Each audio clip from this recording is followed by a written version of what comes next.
I'm very glad to introduce you a brief history of Armenian cinema. Um, Next year we are going to celebrate, at least it's my desire, to celebrate the 100th anniversary of the Armenian cinema. When I say about this, many people are being surprised whether the Armenian cinema has such a long history, but that's true. Although the very first Armenian films are not survived, but still there are evidences that already 100 years ago the Armenians made some films. As you know, the old films, they being destroyed very easily. That's why no single copy survived from first Armenian films. We can say that the film in Armenia, it has maybe 90 years, 85 years old history. But Armenian cinema already 100 years, because already in 1912, an Armenian intellectual from Cairo, Vahan Zartarian, unfortunately I haven't his photo to show, he made first Armenian film in Egypt. Armenian General Benevolent Union sponsored that this intellectual, Zartarian, make a film about the Armenian theater and also general Armenian reality, showing in static scenes some photos from Armenian architecture, geography, famous Armenian individuals, and also Armenian actors. Unfortunately, this film we cannot watch today, but in the beginning of 20s, this film screened in many countries, also in United States of America, and we found lots of reviews on this film, and where luckily a whole book was published about this very first film. So that's my suggestion, that during our next Golden Apricot International Film Festival, we published a book about Armenian film prehistory, and consider this gentleman, Vahan Zartarian, as the actual founder of Armenian cinema. So maybe you know that all the arts have their own date of birth, but we don't know exactly. But cinema is the only art that we know the exact date of its birth. It is 1895, and even we can be more particular, telling that December 25 is being considered as the birthday of cinema, because that day first films by Lumiere brothers, French filmmakers, have been screened for the first time in Paris. And what is interesting, that among first spectators there was also an Armenian who was not someone unknown, but a future estimated Armenian linguist, Hracha Ajarian, who was a student at that time in Sorbonne, and being a poor student, he assisted to one of the first film screenings as a distributor of tickets, and as a fee, as a salary, he was permitted to watch one of the first film screenings. As about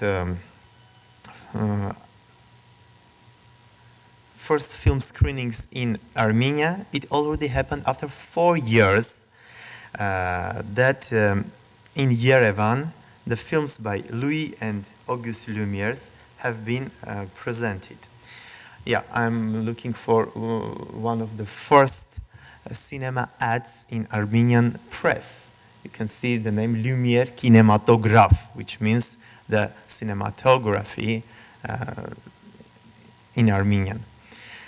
So what's interesting that as in all other parts of the world, the reaction of the first film screening in Armenia was the same. Maybe some of you have seen this very first film, arriving of the train to the station by Lumiere brothers, and everybody are being scared and they escape from the hall thinking that it's a real train is coming, arriving on them. So this happened in 1899 in Yerevan. Then gradually the first film theaters, the first cinemas have been opened in different Armenian towns, including Yerevan, Gyumri, and Kars. And what's interesting that in Armenian, first cinemas have been called elektrotatron, electric theaters. Okay, and the Armenian press in Constantinople and Tiflis began already in the beginning of 1912-30 to publish first ads of Armenian of films. Here you see the ad of a Russian film, but what is most interesting in this ad that we see the name of one of first Armenian film actors here, of Asho Shah-Khatuni, a theatrical actor, by the way, who later became the commandant of Yerevan during the First Republic. Okay, so I mentioned already that in 1912 the first Armenian film was made. Then when we go through the old newspapers, sometimes we see this expression, Armenian film, Armenian cinema. But what is about? We have very vague understanding. But for example, in 1915, the genocide year, we know that Armenian writer Vanetians made a film consisted of 5 parts on Vartanyan's war, on Vartan Mamikyan's struggle. Unfortunately, this is also something that we haven't any additional information on it, and we cannot be 100% sure whether this project was accomplished or not. And I have calculated that at least 5-6 films have been done in pre-Soviet Armenia. Well, during the Soviet times, we always were reading that it was owing to Soviet authorities that the Armenian people starting to make films and having their own film industry.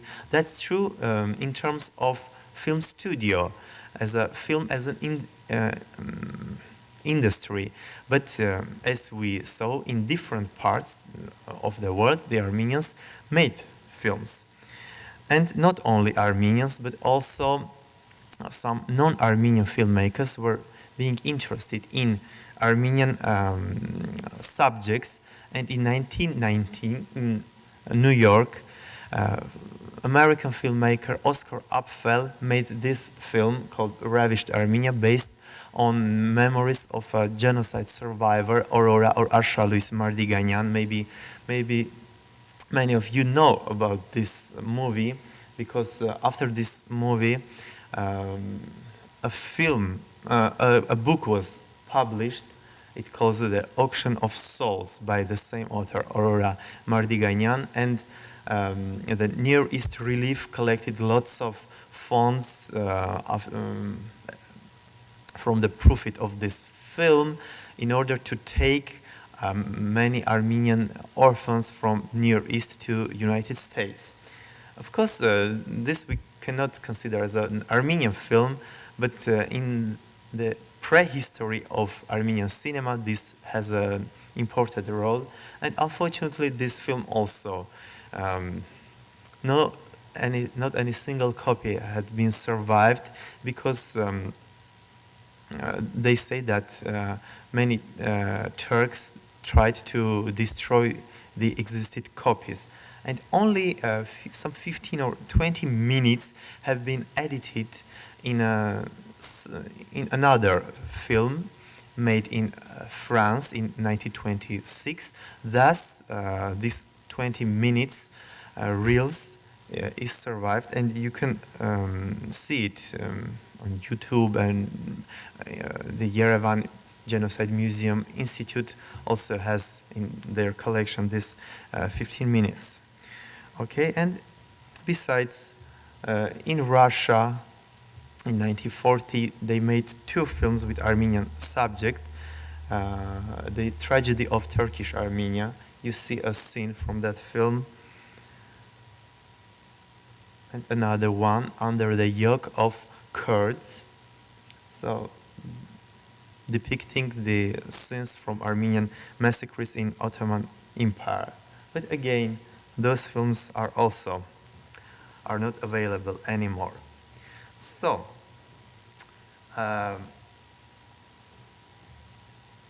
film history of Armenia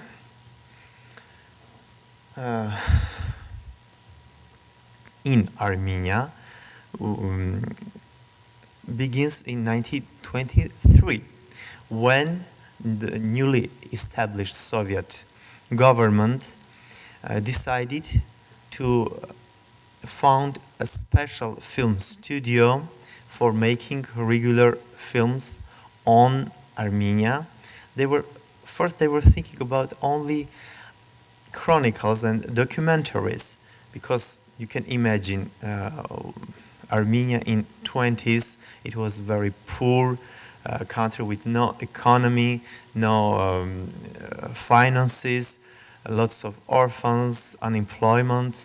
But because Soviet government decided to adopt a policy of cultural buildings, they considered cinema one of the tools, and especially that if we remember what Lenin said, that the cinema is the most important art for us in terms of propaganda.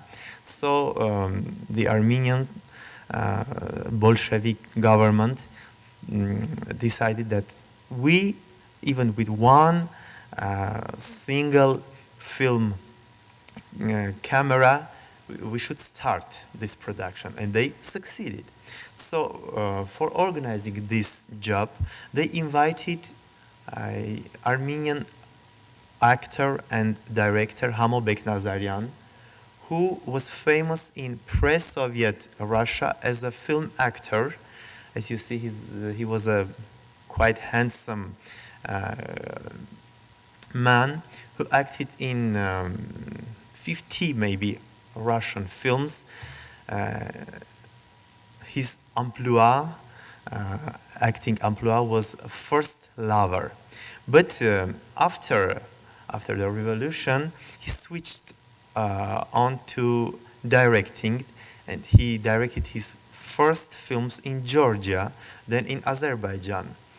And in 20s, he moved to Yerevan, where he was born, and started making films.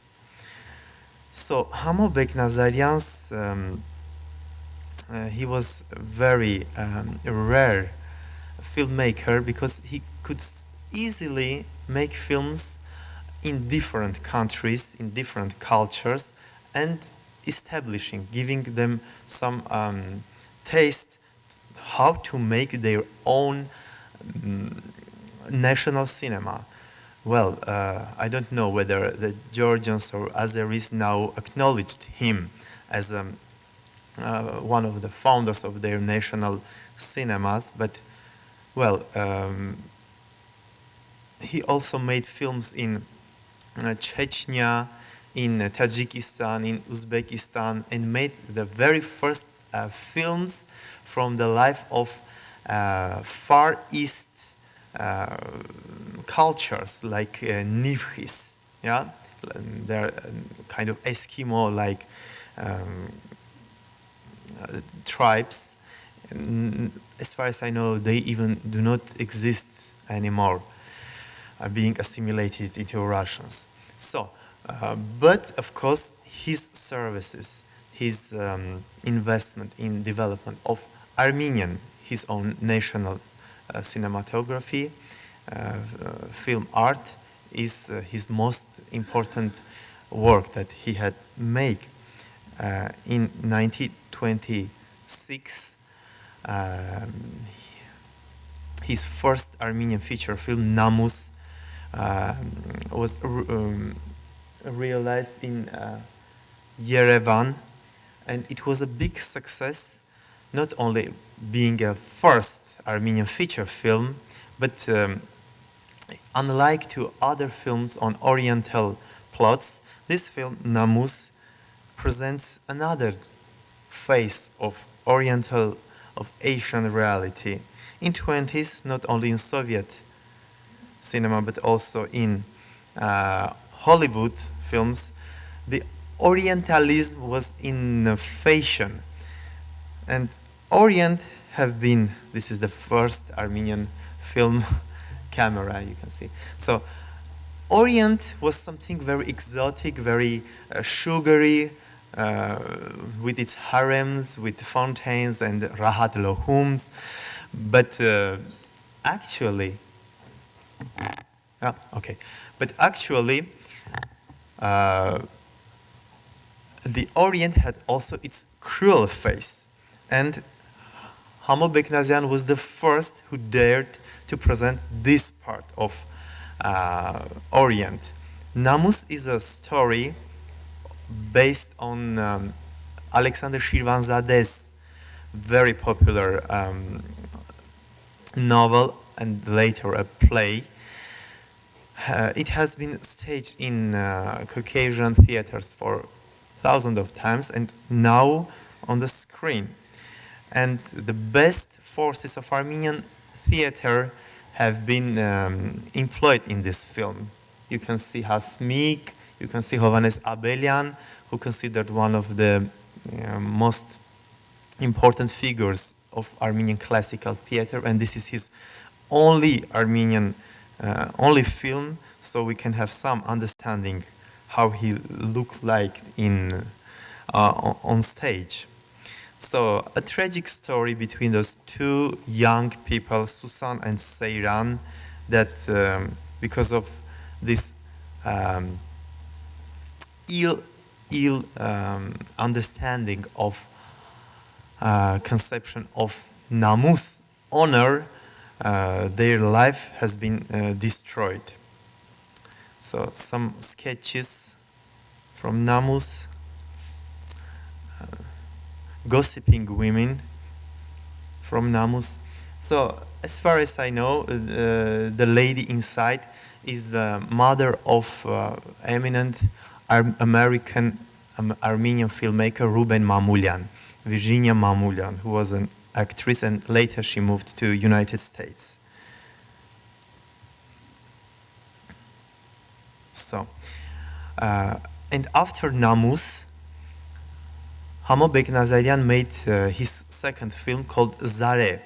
This is first film on Kurdish topic, about a beautiful Kurdish girl. You see her. Okay. Oh, this is still Namus. This is from Zare. So, for the first time, the whole peasant life, the ethnography of Kurdish people has been reflected on the screen. And the Kurds were very thankful to Beknazarian that his second film he made from his life, telling that please show them that we also have poor, that we also have honest people, because the world recognizes us as a tribe of bandits, but that's not true. And they say that after watching this film, Iosif Stalin declared that I wish that the Armenians only make films on the life of different Oriental cultures because they are the best in that way. So, since from Zare, this is Zare, Maria Tenazi, an Armenian actress who died very young. So after Zare, he made a very funny film that until now you can laugh on it. It's called Shore and Shore Shore. There was a very interesting and funny Danish film, Pat and Patachon, about a tall hero and his friend, short hero. And this film, Shore and Shore Shore, is made by its analogy with this Danish film. Okay, Shore and Shore Shore. So, Armenians, Kurds, and they came Persians. His film, Beknazian's next film, Khaspush, presents the riots of Persian Poors in 19th century. It's interesting that this time Iran hadn't their film production, but already a film about Persians have been made.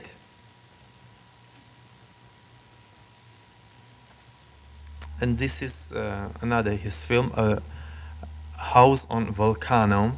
What's interesting that in this scene, the film specialists always say that before Orson Welles, who found this kind of sequence with certain depth, we already see this in Beknazarian's film. And I agree with one of our film critics describing Beknazarian as Griffith and Flaherty in one person, because he was successful in making big feature films and also documentaries on different Oriental people. You see his Oriental film about this Niv tribe, although this is not Armenian film production, okay? And of course, who else if not Hamo Beknazarian, who made the first Armenian talking film, Pepo, in 1935. It's interesting that in the same year, his compatriot Ruben Mamoulian made the very first color film in Hollywood, Becky Sharp, in 1935. But in Armenia, the first talking film. So in this film, you can see 19th century Tiflis, the life of Armenian artisans and small traders. It's another honor story. Most of Armenian classical literature works regard to honor, because this conception sometimes disturbed the society highly, as it happened to also in this film, in this plot. So some sketches of this film. Simone Eristavi, a Georgian painter. Avet Avetisyan, a veteran actor, acted as a rich peasant whom the poor people punished for his sins. It's very interesting that for the first time the crowd became a hero of a film. And in this film we see not only lots of dances, songs, habits, it's a kind of ethnographical film, but also the old Armenian cathedral of Tiflis, which was ruined in 1937, was immortalized in this film.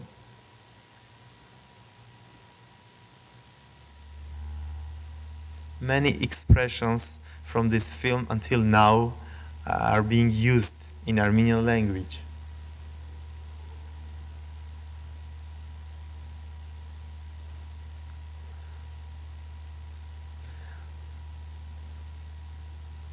Okay, then uh, Beknazarian was blamed that he's making films on history. What about contemporary life or from the Soviet history? So in 1937 he made a film Zangezur on civil war in Armenia. Of course, now you cannot watch this film because it's a very propaganda, Soviet ideological film about the fight between Dashnaks and Bolsheviks in Armenia.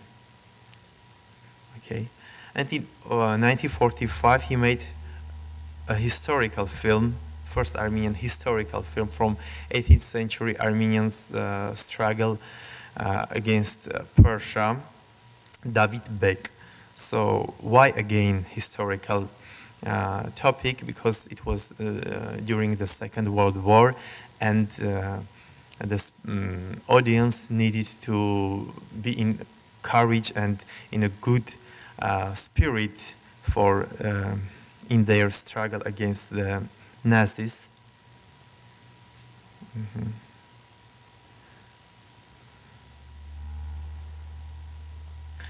But David Bek was his, we could say, last successful film in Armenia. Later, after the victory in war, Stalin decided that now he should control every single film that is being made in Soviet Union, and only 10 filmmakers are being permitted to make films. And Hamo Beknazyan was among those 10 filmmakers, but his next project after David Bek, the second Caravan, was criticized by Stalin and it was destroyed. Maybe because of its subject, the repatriation of Armenians. As we know, in 40s, at the end of 40s, the Armenians were repatriated to Soviet Union, more than 100,000 Armenians. But most of them, or not most, but half of them at least, have been exiled to Siberia as foreign spies. So maybe that was the reason this film wasn't approved and destroyed. So after that he made a very weak film, Anahit, based on Ghazaros Aghayan's popular fairy tale, but it was of course nothing special. And after that he moved to Moscow, and later he made 2 films in Central Asia, Nasreddin in Tajikistan. You see Armenian actor Gurgen Tonuns as Hoja Nasreddin, and also another weak film in Uzbekistan. So, but those few films that Hamo Beknazarian made, they are in a national treasury of Armenian film history. And when after his death, the Armenian film studio, High Film or Armen Film, was named after him. Hamo Beknazarian Armen Film Studio. Okay. So he was first Armenian feature film director in Armenia, and parallelly some other new filmmakers also appeared.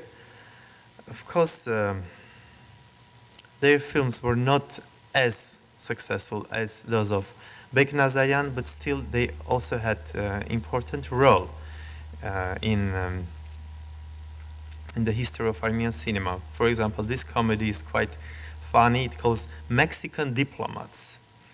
Of course, nothing do with Mexico, but about 2 friends pretending to be Mexicans in 30s. The evil spirit Amasi Mardirosyan, who made the last Armenian silent film Gikor. This is another film on Kurds called Kurds Yezids, already presenting that during the Soviet time, Kurdish people are developed and they do not pray for rain anymore. So another propaganda film. Hasmik and Avetian. Those old films are important for Armenian culture, that we see many theatrical actors alive on the screen, and we can understand about their style also on the stage. Okay. This is the last Armenian silent film, Gikor, based on Hovannes Tumanyan's very popular and very, very sad story about how a boy is being executed by wealthy people in Tiflis and died.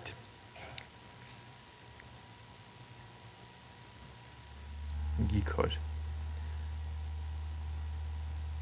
And in 30s are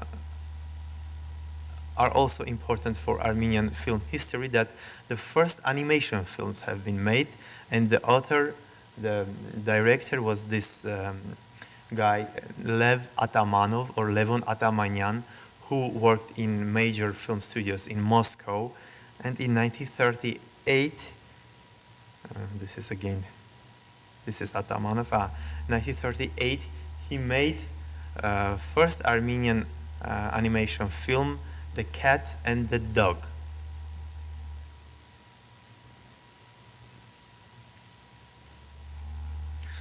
Some sketches from old films. Okay. So, the worst period for Armenian cinema was from mid-40s until mid-50s.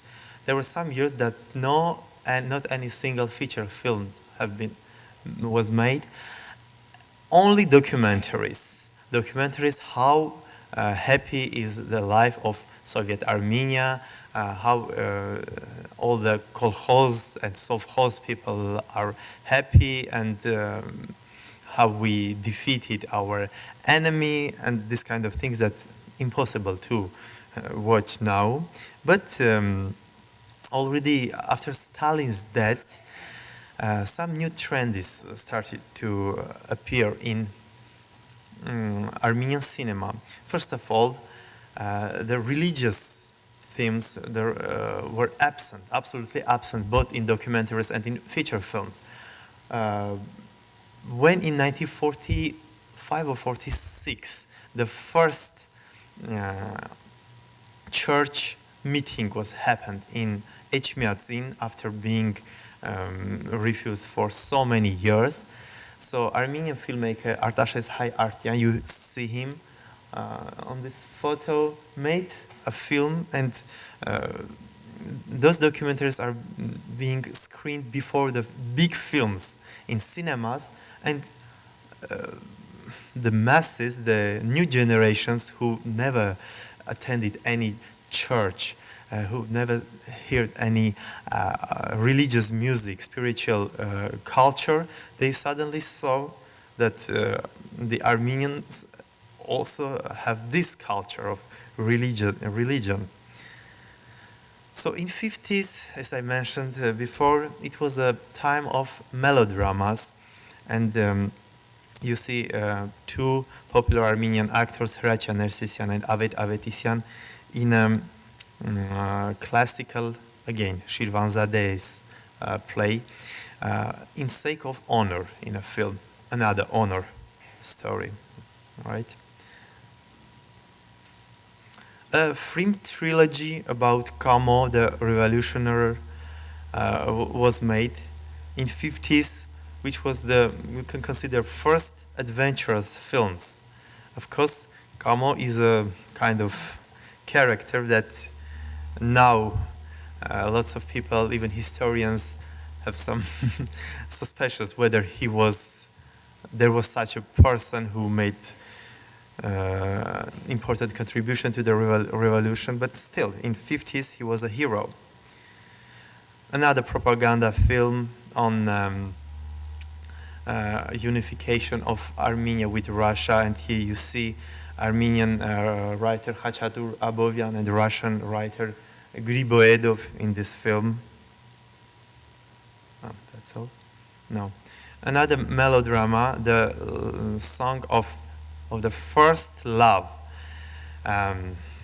This is quite a nice musical film, we can say, and songs from this film are popular until now, written by popular Armenian composer Arno Bakhchinyan. Okay, and especially some films with popular Armenian clown Leonid Yengibaryan in 50s are important because you can see this brilliant comic, this brilliant clown in that film. And yeah, another comedy. It's interesting that first it was time for melodramas, and the end of 50s, when it was as Ilya Ehrenburg called the Thai period of Soviet Union, many comedies started to be made, and Soviet people were allowed to laugh. And you see, Tezhvezhik, today's film. So, film industry in the beginning of 60s already started to be developed, and 60s were important for Armenian culture, that finally in literature, in fine arts, in theater, in music, new generations, new names came, and the most eminent representatives of Armenian okay, I will go back to this, of Armenian cinema, they came in this period. So you see Arman Manoogian, whose film Tezhvezhik we just saw. As you can notice, the artistic ensemble is quite forceful in this film. Hracha Nersesyan, Gotikyan, and Tsolak Amerikyan.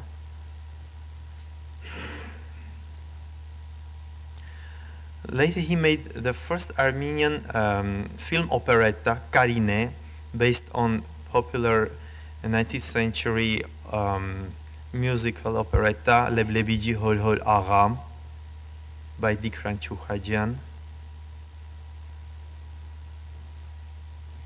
Okay.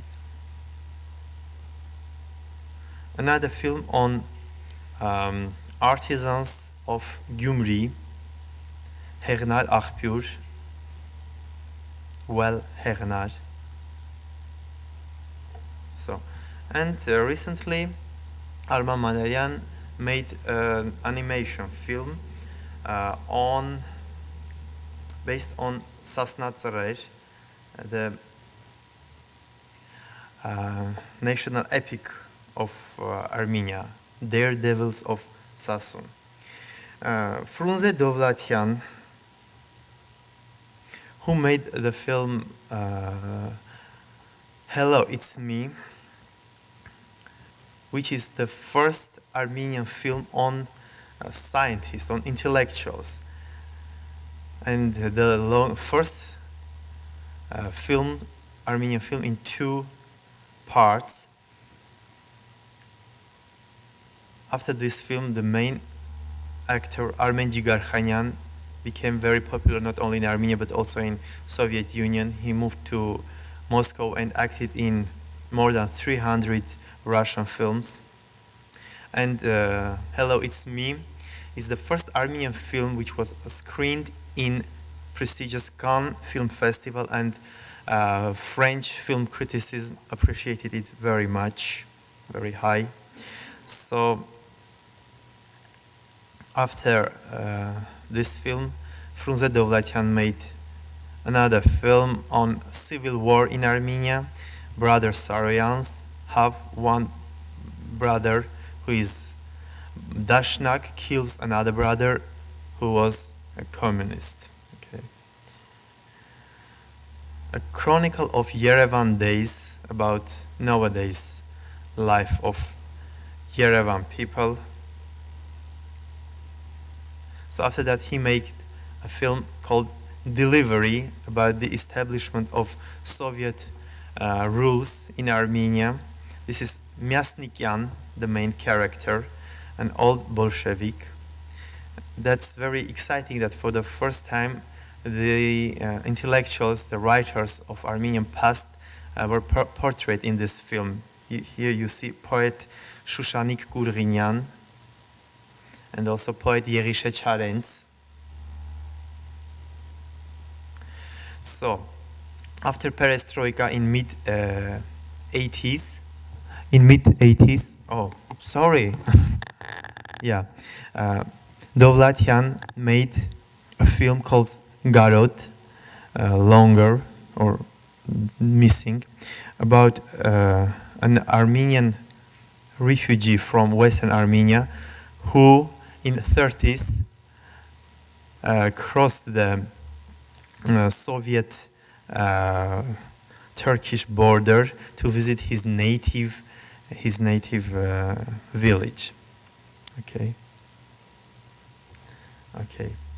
But in 60s, two outstanding filmmakers of Armenia,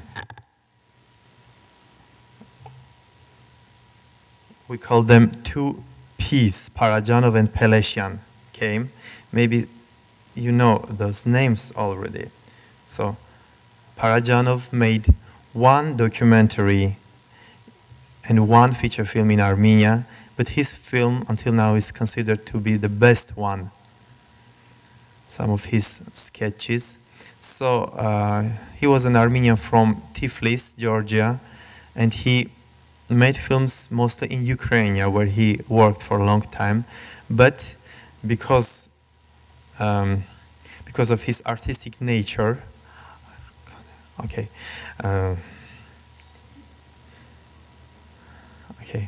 so this fragments from his film Jakob Hovnatanyan, a documentary, and later he made The Color of Pomegranate or Sayat Nova, which is a very aesthetic and symbolic film, a little bit abstract film about a medieval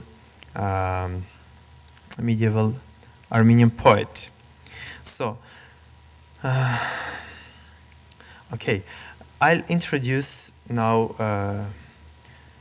Henrik Malyan. Now, unfortunately, we have not much time that I can speak about the others, but Henrik Malyan, whose film A Piece of Sky we're going to watch now, and that was another master. Unfortunately, he died without accomplishing many of his projects, but many of his films are, if not internationally important or important in terms of film language or film style, but still they are the best reflecting the Armenian soul, the Armenian social life, the Armenian mentality. That's why we selected this film, A Piece of Sky, for showing tonight. You see Yerankyuni, triangle. We and Our Mountains. Nahapet may be the best film on Armenian genocide without showing any scene from the massacres. Okay, so, and his last major film, A Piece of Sky. Now let me to read a part from New York Times about this film, and since it has no subtitles, this is from Parajanov. Okay. So, A Piece of Sky, a film from 1980, is the story of Torik, an orphan in a small village Torik is so sad that he frequently looks at the sky for some kind of encouragement, which is why a piece of the sky is a direct translation of the film's Armenian name.